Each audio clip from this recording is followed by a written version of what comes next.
My name is Carly Kasurik. I'm an Associate Professor of Digital Humanities and Media Studies, and I'm the PI for Games for Girls Informing the Future.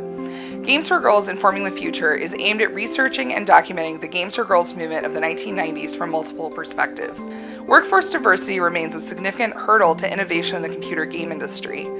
Until the mid-1990s, girls were a relatively untapped market, in part because the industry relied on boys and young men as its audience. However, with initiatives like the Games for Girls movement, researchers and industry leaders began to see computer games as an area that could serve as a gateway to interest in computing and a way to encourage diversity in the industry.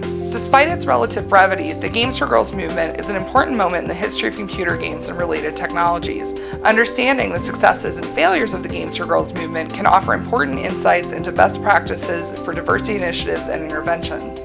As part of this project, researchers have partnered with MagFest's Music and Games Educational Symposium, also known as MAGES, presenting research on the Games for Girls movement to hundreds of people from diverse backgrounds and bringing discussion on STS research practices to a large public audience.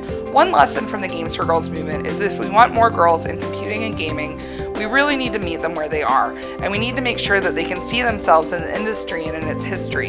That's a lesson that's integrated into my research approach and publication and dissemination strategies. I started the game history zine SavePoint in part because of my experience at MagFest. This is an audience of fans and enthusiasts. They're invested, they're smart, they ask really tough, critical questions.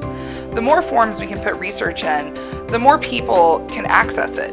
There are women working in the games industry today who started out playing Games for Girls titles like Chop Suey or Nancy Drew Secrets Can Kill in the 1990s. Often today when I give talks, I get people saying like, wow, I never heard of Purple Moon, or I didn't know that virtual reality was so old. That's so exciting to show someone something new that they didn't know, and also to change how they think about the industry and who belongs there and what it can be.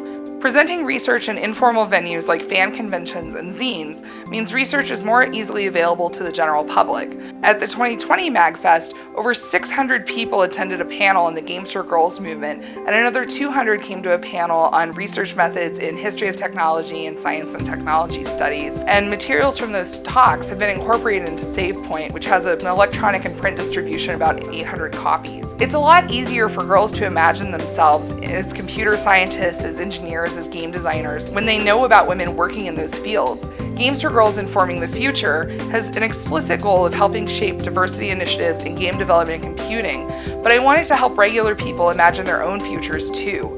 If we can see ourselves in the history of our field, it's a lot easier to imagine ourselves as part of its future.